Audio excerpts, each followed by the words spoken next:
time to hand you over to Rachel Hutchinson, from the Director of Learning and Development at Hilti. Looking forward, Rachel, to you taking us through this topic of getting ourselves aligned properly with the business. Over to you. Thank you, Don. It's always nice to speak with you, but especially today. I've had the pleasure to share in the past months a little bit about how or what we did with our learning strategy. And today I want to really kind of talk a little bit more about how we adapted the L&D team. So it certainly was not me by myself. Our global learning team worked for several years to get to where we are today. And I'll talk a little bit just about who Hilti is for those of you who may be less familiar with us. We're a little over 75 years old. We are privately held. We are a global organization. I would say that we have a couple of maybe unique challenges in that we operate in a direct sales force in the construction industry in about 120 countries and in 34 languages. So that means learning and development obviously is decentralized and localized. What I would like to ask, just so we can gear the conversation as close to your needs as possible, if you would share in the chat window some of the challenges that you have, and I'll go through and share some of the ones that we've had at L&D, and I think we'll find some correlations, and hopefully then I can focus in on some of the points that are most critical to you. Rachel, thanks for that. Really looking forward to getting the answers to this. Pretty much wherever I go when I'm talking to people, I'm interested in the answer to this question.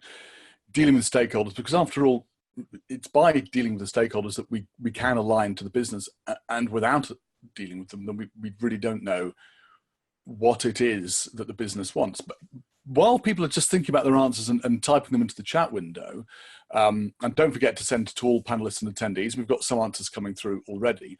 Do you just want to quickly give us an idea, Rachel, when you say stakeholders, what does that mean? After all, not everybody on the call necessarily is a native English speaker.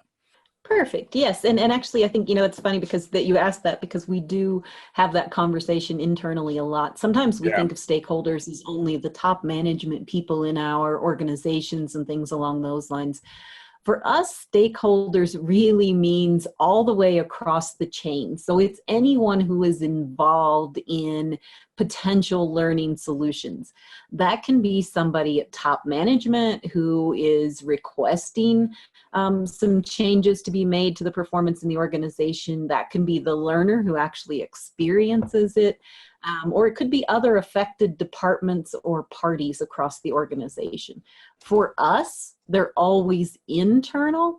We don't typically have external stakeholders at Hilti because we are privately held, and we, obviously L&D is only done for our internal team members.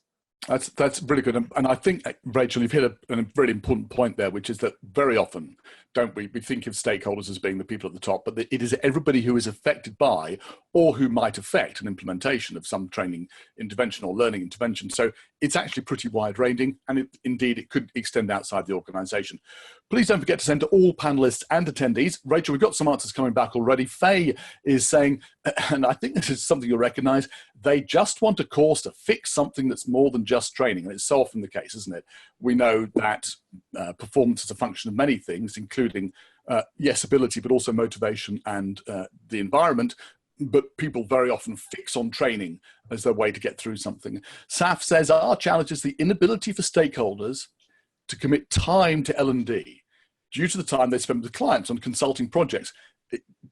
Absolutely. Time constraints are a huge one. And Faye is saying, again, business is very short-termist and they aren't goal or outcome oriented.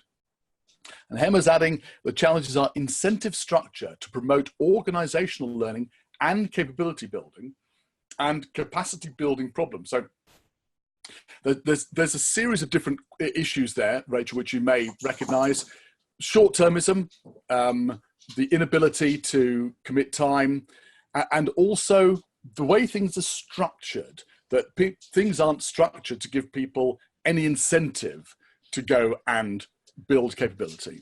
David's saying one of the things that lots of L&D folk tell me is they want to change what I do, but they can't get off the treadmill of deliver, deliver, deliver. David, that is not news. Everywhere I go in the world, people are on what I call the content production treadmill. That's exactly the word they use. Raquel, too many L&D, non-L&D groups trying to create their own homegrown systems that they don't realize can be outsourced. So there's Sarah's coming in, stakeholders come to L&D with a solution already in mind. I bet we've got a bunch of people nodding their heads. These are all really familiar issues. Somebody comes in, I need a half-day time management course for my people. It's got to be an e-learning solution. No, that's not what you need. Trust me, I'm the learning specialist. Rachel, does this sound familiar to you? Are these some of the challenges that you faced? It definitely is. You know, I think I was smiling through the whole thing because so many of those sound like exactly where we came from. My boss often referred to the repair shop, you know, saying that Right. It seemed like people were trying to send people into the repair shop. So that one especially hit home. The piece of where people come in and think that they already know what the solution is. You know, you're never going to get away from that challenge. What we found was that when we changed the way we worked, we stopped talking about our support of onboarding. We stopped talking about, you know, how we were developing our leaders or our sales functional expertise. And we had to broaden our minds to really consider the full landscape of the business. And that was, I think, a fundamental change because it meant that we were going to have to work very differently. And you can see that in the wording in here, we start out at the very top with saying performance and competence. So we're not just, we want to talk to you about how you're performing in the business. We're actively looking out across. So we're not waiting for things just to come to us, but really actively looking out across. We intentionally put in the word co-create because this doesn't just come from us. In the delivering experience, we say we partner with the business because we want to make sure that this repair shop mentality is completely gone, that we're not seen as a place where you're going to send somebody or something and expect that you're just getting back this fixed package or Yeah. repaired car. Yeah. And by the look, well, I think this is absolutely the right messaging. Who's this for? Is it for the business? Is it for learning and development? So we made this for ourselves. We Yeah. actually share it openly, though. So it's not hidden. Although we're a virtual team, we do have physical locations in some situations. So like in our headquarters office, this is actually up on the wall for anyone who comes through. They can see this, you know, and we're not too shy. I would say we maybe do a better job talking externally than we do talking internally, but we're not too shy. So I think it's relatively well known that we have a North Star. Of course, this is now, oh goodness, almost 3 years old. So it also isn't something that happened overnight. Sure, sure. So one of the things that we had to change was really the mindset in our team, and that North Star was the start of it. But then we needed to realize that we were change management agents. And if we wanted to change the performance of the organization, we had to help the organization go through the changes.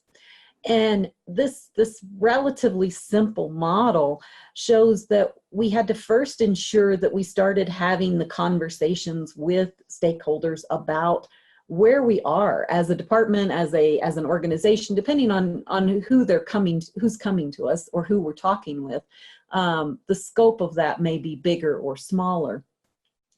And we needed to make sure that vision, we really help them paint a picture of what the future is going to look like. So we don't let it be esoteric. We don't let it be something that is not, we have them really detail it out. So what exactly is this going to look like 6 months from now? What will you see that's different? Walk me through a day that is 6 months in the future. And by doing that, you ensure that they really understand what it is they're trying to accomplish, and you can help get them to that point. We also found that we have to make sure it's not just coming from us. So I mentioned co-creation and partnering on the previous slide. We need to make sure that the team, that a full business team is in place. And our role in learning and development is more to equip them to make the required change. So we can't make the change for them. We can't do it without them. And that middle section is something that I often see, and it was where we were before in L&D, was we would try to make the change for them, and then we would drop it as a package in their lap. Yep. And obviously they weren't on that journey with us at that point. The last thing that's on the screen, the finish part, is ensuring that it's owned as close to the point of need as possible. So that champion environment can really make or break any change management effort. And this means that we have to ensure that it's not just the people have changed, but really looking at the full ecosystem, the systems, the processes that are affected. Can we ensure that those things also change? Because it's well and good to get people moving in a certain direction, but then if the ecosystem doesn't support that, if it's not supported at the next level up of management, if it's not supported by an IT system, whatever it happens to be, those supports have to be in there and in place as well. Rachel, I love this. It is a tremendously simple, clear, and powerful way of describing change management in an organization. And I wish I'd had this 9-point step before I introduced my 6-point system of introducing learning technologies into an organization in my book, which I spent a lot of time thinking about. You could have given me some fantastic shortcuts. There's something you're not mentioning here, which is, how do you get the skills in your team to ask the questions and have the ability to deliver against this? That C column, how do you get the moxie to go and have conversations with stakeholders where you ask the right questions and you don't take the passive order taker role, but you're not aggressively, but you're going out as a business partner? How'd you do that? That was not an overnight journey. We definitely worked at that for a while. So I have to say there were several partners who helped us so much with that. Right. When we were in the process of working on our learning strategy, we worked with Sea Salt Learning, which is based in the UK, to kind of look at what were some of the barriers that existed in our culture and in our organization. We also worked with the 70-20-10 Institute, who came in and ran a full year of programs with us for different levels in the organization to help us really understand how we could be those people. And today, so that we can continue that journey, we use our L&D Fuse community, which I've put up here on the screen so that everyone can see it. And here we really give people all the tools that they need. So they can see on the left-hand side down to even things like, which project document should I use? I'm brand new to this. I'm not sure what to do with it. Or they can see more of the higher level things such as the life cycle, understanding what type of 70-20-10 solutions might be needed, how long that might take, things along those lines. And then really getting into the details. Because the structure's there, it means that we have a consistent approach, even for people who are brand new to the team, or say you get you happen to be in an informal conversation and you hear something and you're like, oh, well, now by putting this right on the Fuse platform, it's easy to update, it's easy to search for, it's easy to access. That removes the I can't find the latest version barrier, or it removes the I didn't have time to look for the form. And it really means that no matter how experienced you are, you can quickly grab the form, answer the questions, and carry on those conversations. Now, what we ask is, we do ask that the that the forms aren't just sent. So that is one of the statements that we always say is, don't just send the form out to them, but use the form to guide the conversation that you're having. You can take notes on it. If you like paper, you can print it out. They're all electronic forms as well. So that allows somebody to come into the team and really be able to be comfortable asking those questions. And I think that's absolutely critical, because the minute you feel uncomfortable or unsure, now you start exhibiting less than professional behaviors. Absolutely. And then people lose confidence in you. And now you're already affecting the change curve unintentionally, but you're already affecting it in a negative way.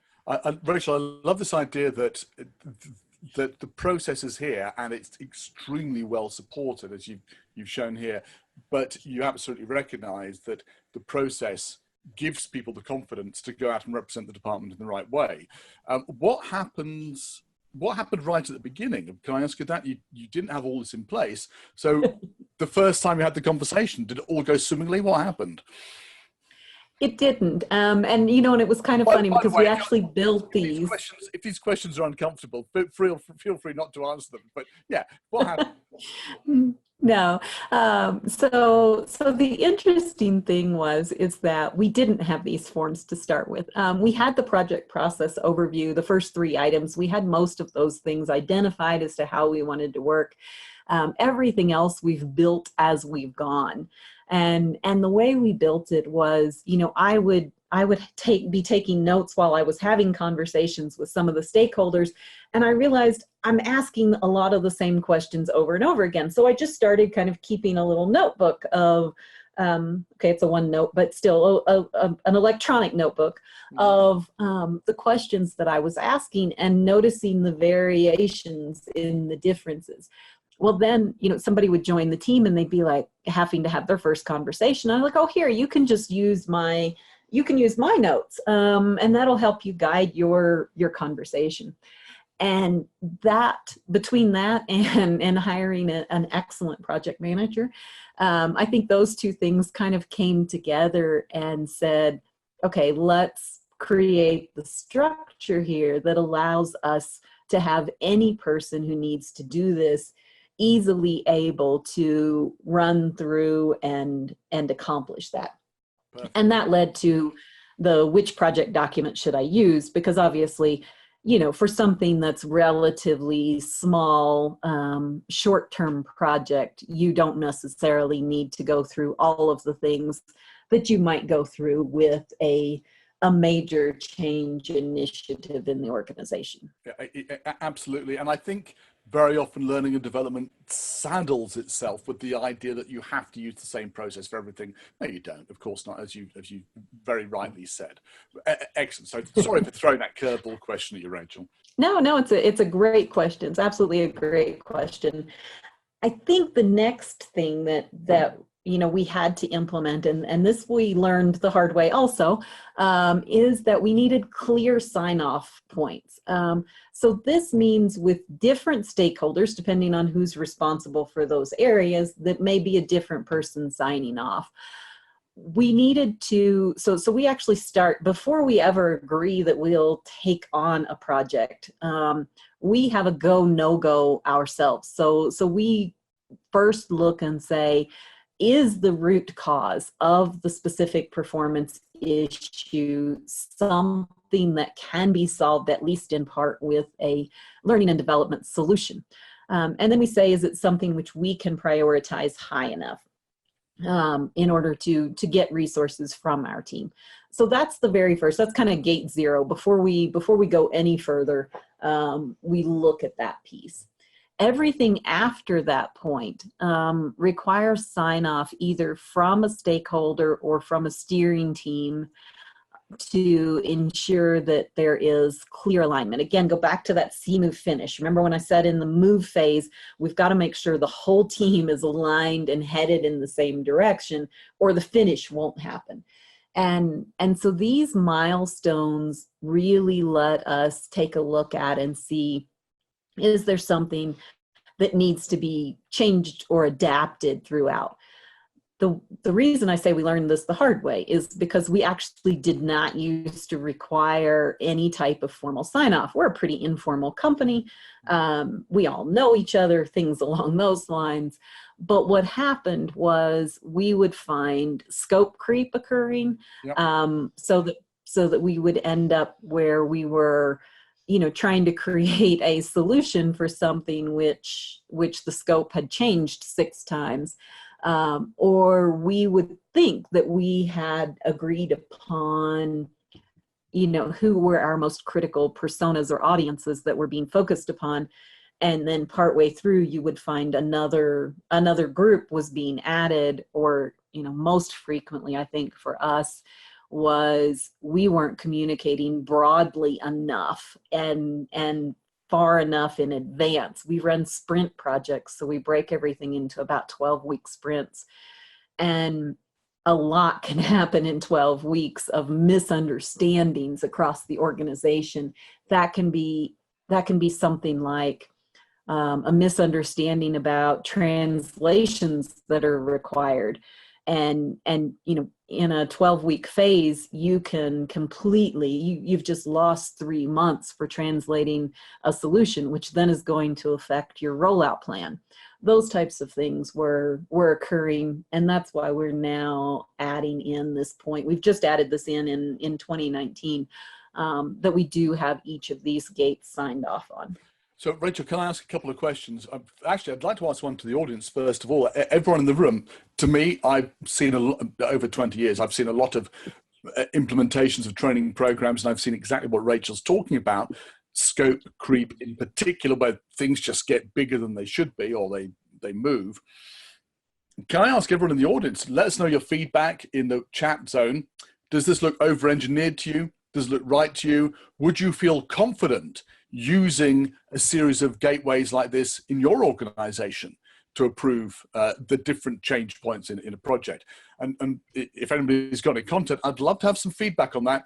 For me, it looks absolutely fantastic. Rachel, to you, again, I'm going to ask a question about people, because the process is great. We know the technology is super, and this has got great project management all over it.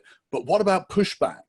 Do people say to you, but no, you're the training department, you're just supposed to do this stuff?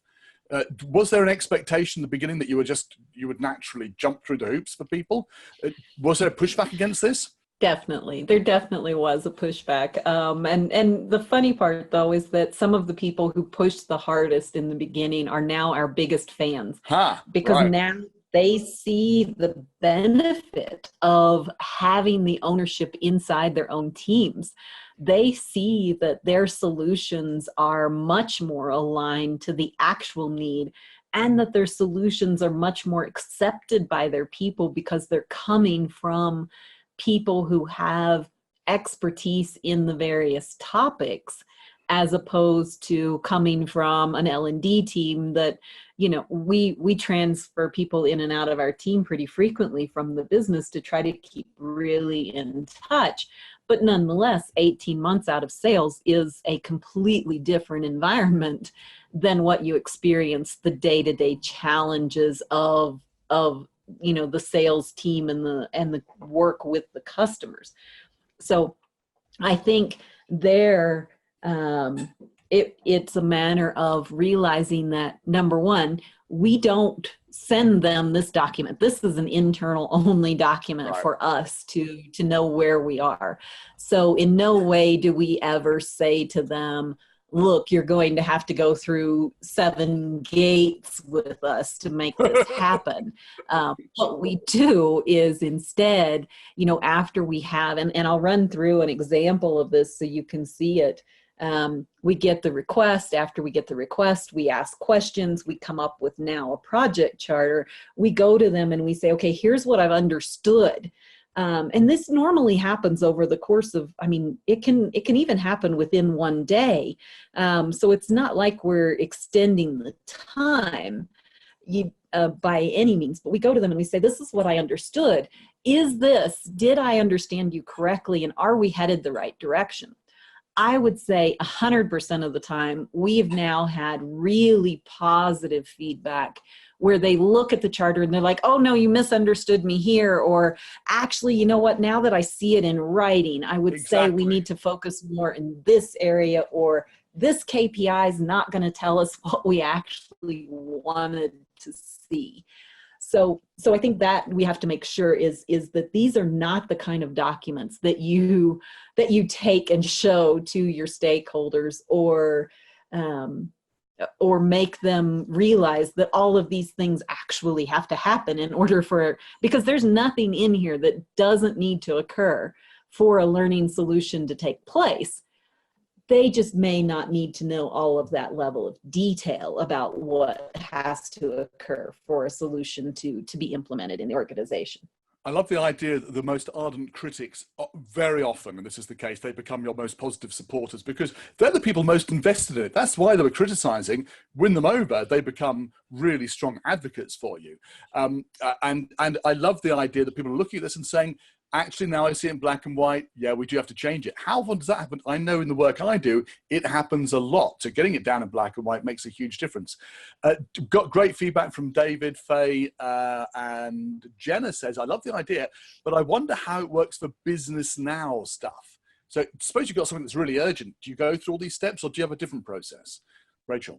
We use the same steps. They may go more quickly than otherwise, but so things that are super urgent, for example, the reason for this is because quite often people come with things that are super urgent, but if you don't understand what is the root cause problem, you can't help them fix it.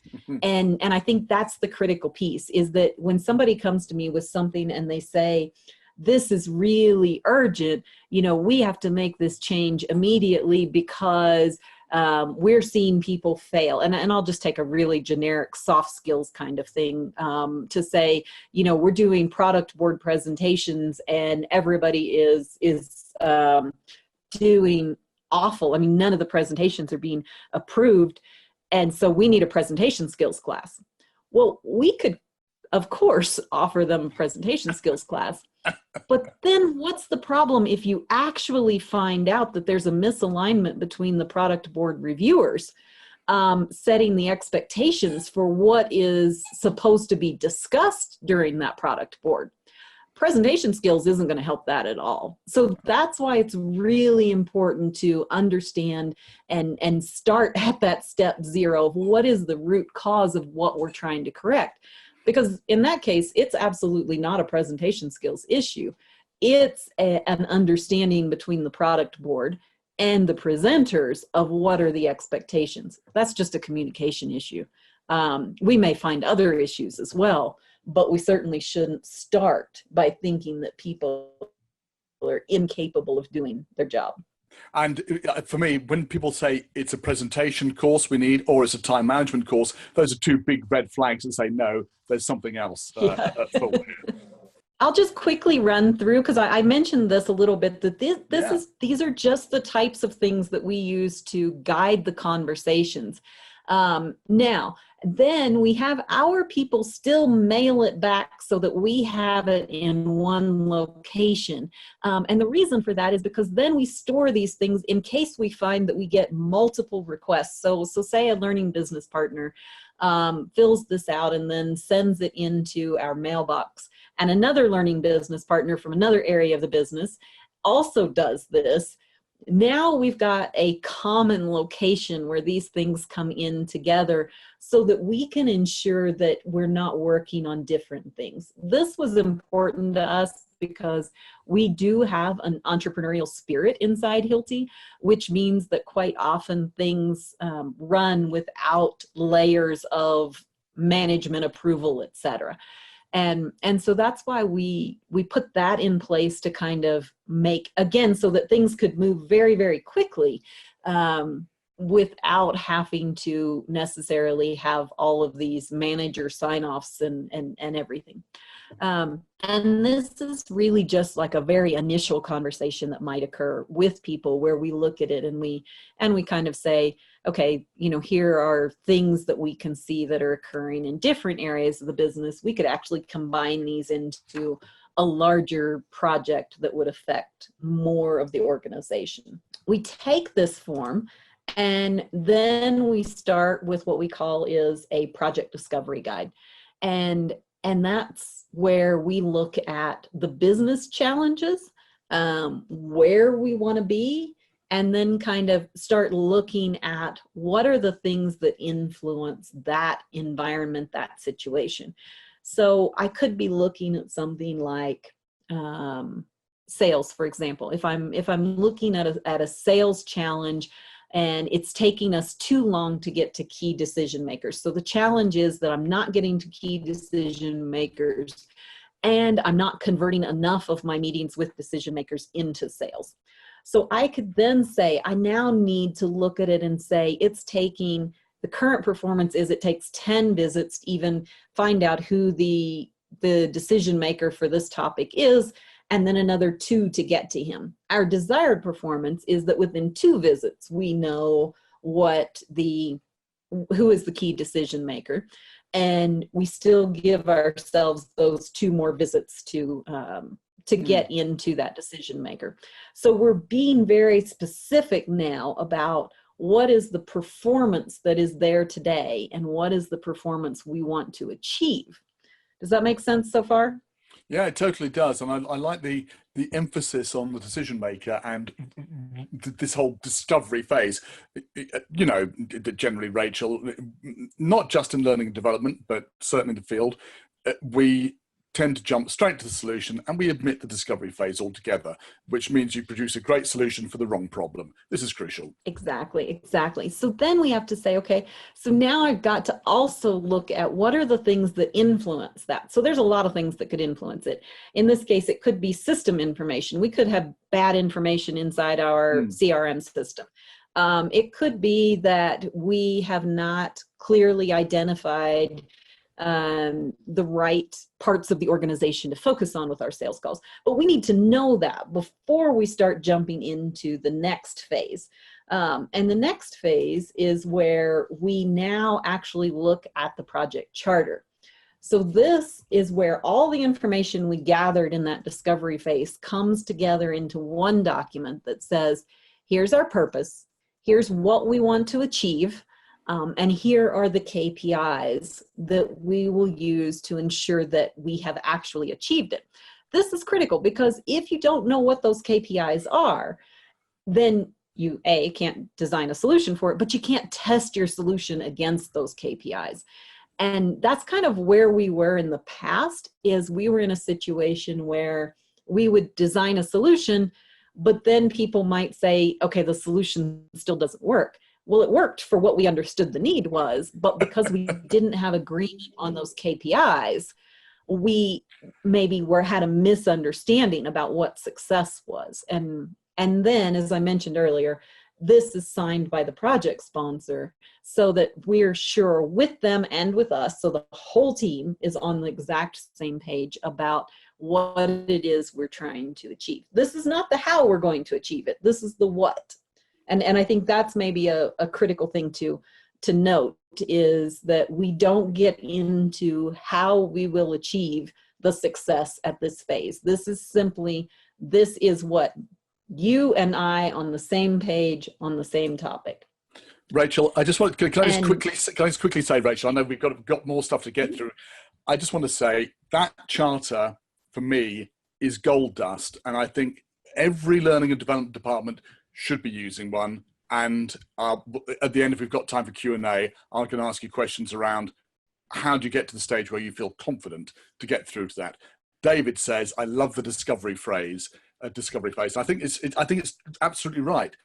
It's something that is important. What you've done is articulate it in black and white and made it a tool that you can then use to guide the project, and you get a sign off from the stakeholders. It's all black and white. Everyone knows where they're going. We know what good looks like.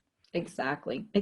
And I think, we talked a lot about in this, making sure people were on the same page. And that's why I wanted to get into a couple of the next slides, because it looks complicated. It's really not. I mean, the whole thing is we simply put our stakeholders into these 4 areas. Some people have high power, but they have low interest. But then we have people with high power and high interest. who are going to require a lot more communication with.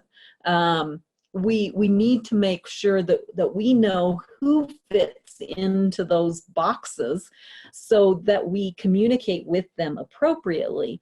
And that communication doesn't come from one person. So I think, and there's no need to read all the bullets on this, really, the purpose of this slide is simply to show that there is a shared responsibility, that different people across the whole team are responsible to provide information, are responsible to initiate communications, are responsible to receive communications. And we make sure that these roles and responsibilities are known inside the project team. And that removed one of the biggest barriers that we had, which was that we weren't communicating often enough to the right people. And I think it was probably one of our absolute key learnings that we had to make, was that you can't have one person responsible for communication and think that it will occur. And so we have it's just a spreadsheet. It's an Excel file that says, okay, so after you do your mapping, who are you going to communicate to? Why are you communicating to them? How often do you need to do that? And this is also where we end up realizing that it doesn't always go smoothly. So this is not taking all of the problems away from your project by any means. If I look at this specific one, what it does is it gives you the risks faster.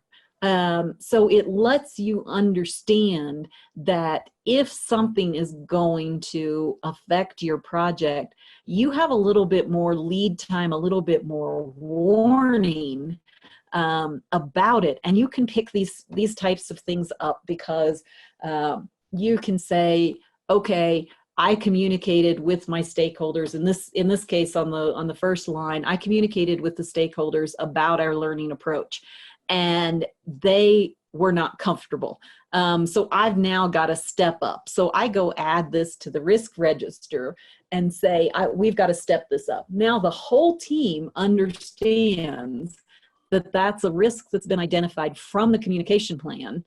And now everybody can align to that to start helping you in order to ensure that those things are taken care of and hopefully alleviated. But I want to be really clear that it doesn't take away the risk. It just gives you a bit of warning notice. But also, Rachel, to be fair, what you've done here and what a communication plan does is two things. Firstly, it gives you a map of the territory. Without it, you have no idea if things are happening or not, and that's crucial in itself. But the other thing it does is it gives you a basis for conversation. When you're sitting down, very often the value of this is not just the output you get, the communication plan. It's also, and the risk register around it, but it's also the conversation you have that enables you to say, well, hang on, who's talking to this person? How are we going to communicate with that particular focus group? And enables you to get to the detail in a formal conversation before something goes wrong. Is that fair enough? And David said this is a great example of what Charles Jennings discusses in the performance detective and architect roles. As you know, Charles Jennings has, I think, 6 or 7 roles in his 70-20-10 book. And some people might say this structure takes away creativity. I disagree. And he says, get it right. The designer comes up with something amazing. And I absolutely agree. Rachel, let's get through to the end. We'll come back to the whole creativity question at the end. Yeah, it's an excellent point, though, because it does let you come up with, and actually it's a perfect segue into the 2 examples I have here at the end. So one, this is a specific example about sales, where new account managers were not performing in role fast enough. So it was taking quite a long time to kind of pay for the hiring and all of the equipment that goes along with a salesperson in our organization.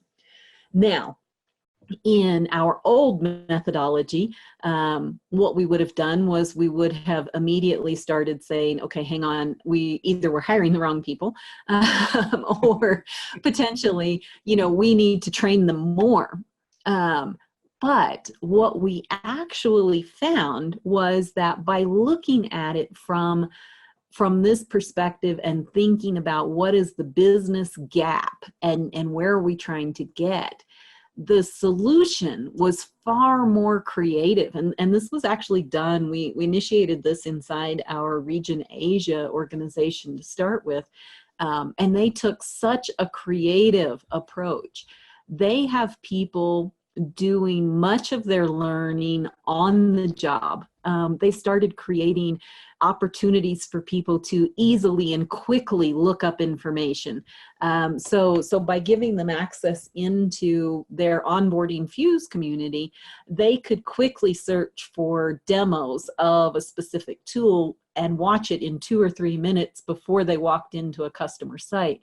The things that were key for them to know, instead of flooding them with information in an onboarding of 3 or 4 weeks of telling them everything they needed to know, they broke it up into gates and said, in this particular time, you need to know this. This is going to make you successful in your role if you can do these 2 tasks or these 3 tasks, if you know this set of products.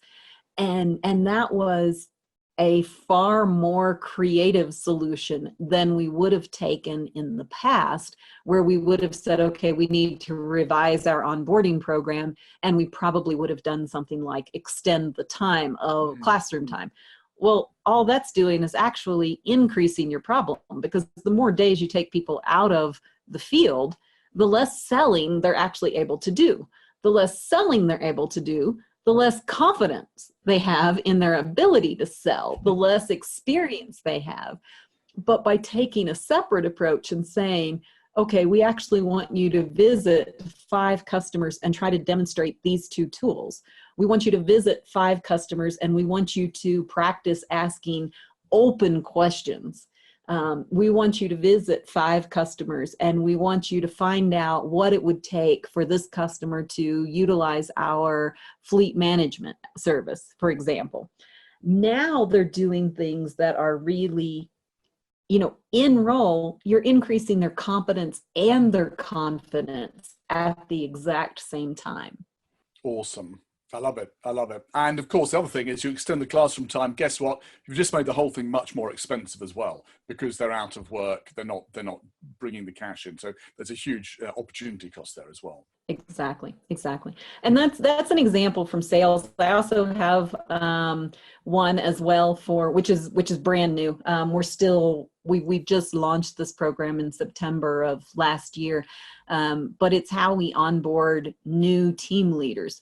And we really looked at it and said we had a lot of challenges here, obviously, because we're competing with other organizations for team leads or managers, line managers. And we really needed to make sure that this linked well within our culture, within our leadership model to develop people to achieve outstanding results. And we needed these people because our average time in role is only 22 months for this population. We needed to focus on short increments where they could be coming up to speed very, very fast. And that was, I think, another time where we looked at it and we said, okay, hang on, what would be a better way than running them through a management development program? What would be a better way to ensure that they're in role effective?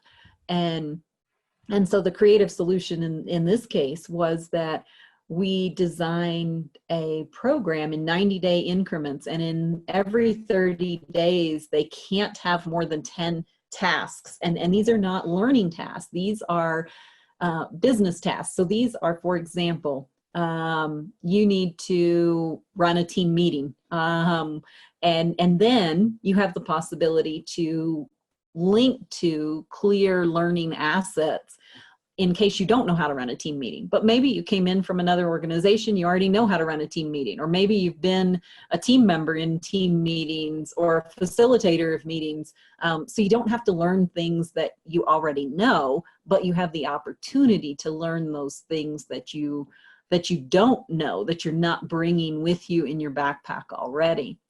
And making sure that when you get to the end of your 90 days, you have a specific outcome. So in the case of the first 90 days, you have your plan for your team for the next 90 days. So it's not added on top. It's things which will make you effective on the job. And that's been, I think, the creativity, to go back to David's point, that's been the creativity that comes because now we're not sitting here thinking about how do I find out these things. We're having conversations. We're not thinking about what do I need to know. We already know what we need to know. We've got it inside our project charter, the types of things we need to know. And it gives you so much more room. And I would say that's the thing that our L&D teams have been most receptive to, is it gives you so much more room to be creative, and you feel like you are really bringing value to the organization because you're focusing on these clear business goals. Yeah, I've just written a column for Training Journal for next month that absolutely just it echoes what you're saying. You know, we don't need to measure all these spurious things. The measurements are there. They are the business goals. Go after those. When you do that, everybody feels, well, they're aligned to the business automatically because you're using the business metrics. Fantastic. So that is it from my side. Definitely want to open it up to any questions or absolutely. We've got a bunch of questions. People want to talk about. Absolutely, got a bunch of questions. Look, first, I just want to say a big thank you to Rachel. That was it's so much there, which is based on. She makes it look easy, but it's based on hard-won experience, and there's a bunch of really practical tools there that I would suggest you can go away and use straight away. And of course, you know, these slides are going to be available from Fuse afterwards.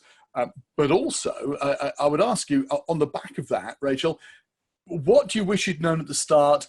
What were the major, and I don't want to be negative, but what were the stumbling blocks towards getting to this series of processes where you could be really effective in aligning what you're doing to the business? You know, I think if I say I don't know if I would have wanted to know things ahead of time, because I think we learn so much more through the experience and the struggles that we go through. Right. I think we had to go through the struggles to buy in, because I don't think even though we had the vision, I don't think we could have made it to the finish line without some of the struggles that we'd gone through. If I had it to do over again, I would probably start with the see, move, finish. And I would take a look at that. I'll just pull that back up on the screen so people can see it. Instead of learning this through the course of doing it, I probably would have had this up and had it leading us through the journey. I think that would be maybe the one thing I would do differently. But I do think you still need to go through the struggles. And that was evident, Rachel, when you discussed how you would make notes about your conversations, then come back, sort of assess them afterwards, share them with other people. That process of discovering exactly the right questions to ask in the context of Hilti, I think actually is crucial. And I think you're right. It's not like some process you can bolt on. There is a certain amount of learning on the job that L&D itself has to do in imposing it. Jenna's got a related question. How do you roll out the new process? I'd love to know how long the change took. So can you give us, just filling out your answer a bit more, how did you do it and how long did it take? You know, I think we're still in the change because, as I mentioned, we added in the sign-off just in 2019. Yeah. We started the journey in 2016. We had our learning strategy, which is where we got our North Star picture. So that came as early as 2016. And then I would say in 2017, that's when we did most of the work with the 70-20-10 Institute to really understand what the difference was going to be in the way we approached learning solutions. And I know a lot of people look at 70-20-10 and they say, oh, well, that's just a methodology. But for us, it was really necessary to make the mind shift change from the repair shop to this business consultant who is co-creating with the organization. And in addition, of course, you know, the 70-20-10 Institute also provides a lot of documentation and those types of things that help to guide those conversations and ensure that you're not missing things. So we definitely have been highly influenced by that. I think as far as how we did it, part of it was we put core teams of people in the journey with us. So going back to that, making sure that we had a powerful and capable team in place. Some of that was global L&D people. Some of those were business functions. We had different business functions that were particularly interested or had big business needs at the time. And so we involved those early in 2017. And I think, you know, it's definitely grown, because when we looked at the end of last year, we were sort of amazed by the fact we have over 650 people who actively manage Fuse communities. So Fuse is our learning platform. It's a social learning platform, what's called the next gen learning environment. And we have over 650 community managers who manage learning communities. We have over 2,500 people who see themselves as champions, who are creating and supporting in these learning solution journeys across the organization. So that's almost 10% of our population who have now, over the course of 2 years, which means it's running essentially without us at this point.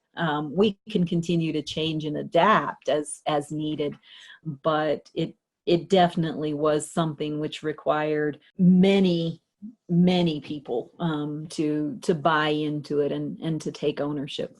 Just very quickly, Rachel, just to be clear, that 650 or whatever people who are managing those communities, they're not on your team. No. So I have 4 learning business partners on my team. And then our design and development team has a learning architect and a graphic artist on it. So we're a very small team from that perspective. We're not in any way capable of accomplishing all of these things ourselves. And that's probably another important point, is that, you know, we are an extremely small team. So none of this would be possible if we didn't have people in the business who were actively involved and co-creating. We can help by helping them see, equipping them to see how they can work better, and by bringing them a lot of the tools and the resources, but we certainly don't have the number of people to actually be creating learning solutions across the organization, or indeed maintaining those communities as you're describing. Hema, I hope that answers your question. I think a bunch of people on the call might be a bit surprised by what a tight team Rachel's got and how much she's accomplished with it. Final question for you, and then we're going to have to wrap up. David, as David said earlier about creativity, do you think these processes, the forms and so on that you have in place, restrict creativity, or do you think they provide the framework within which creativity can flourish? And you may tell from my framing of the question which way I'm expecting you to answer it. Yeah, I really think that they allow for so much more creativity. We've taken all of the kind of frankly rote, boring stuff, right, and turned it into things you don't have to think about. So now you free your brain to think about all the creative aspects, all of the things that you could be doing. And we're really seeing some amazing results from this. So I highly encourage. I'm not a process person myself. And so it felt restrictive to me at first. And I've definitely come on board and am embracing it, because it now lets me use my creativity, my business knowledge where it does the most good. Not having to reinvent things each time as you go. Let's just, if you scroll on to the final slide, that would be great. I think we've hit the hour. It's time to wrap up. I want to say a big thank you to Rachel from Hilti for honestly, I've heard this story, I know, several times before. Each time I hear it, Rachel, it gets better. You're doing so much that people should be doing in this field. Thank you for sharing it with us today, and I hope everyone's grabbed something that they can go back with to their organisation. Hopefully, take and make a change in the organisation. And of course, if you're not sure, Rachel, are you open to be contacted on LinkedIn and elsewhere if people feel they need to get a bit more advice? Now we're looking for, thank you very much. Now we've got a very simple poll question. It'd be great to have people to answer. And when that goes up, that'd be great if you could answer the poll question. How did you feel it went? A simple level 1 evaluation, but helps us improve next time. Again, big thank you to everybody in the room for your questions and your interaction. Again, thanks to Rachel Hutchinson, Director of Learning and Development at Hilti, for sharing her thoughts today. It would be great to have you back with us on Tuesday, the 9th of July, 3 p.m. We've got Charles Jennings of the 70-20-10 Institute that Rachel was talking about rethinking learning design. I think we moved on a lot from the idea of just creating stuff that looks good. How do we make it effective? Charles is going to be having an in-depth conversation with Steve Deneen of Fuse Universal about that. And there's the opportunity to sign up for it. Please let us know what you thought of the event. Thank you very much for coming along, Rachel. It's been a pleasure. And everyone, hope to see you on Tuesday the 9th when we have Steve Deneen and Charles Jennings. Bye for now.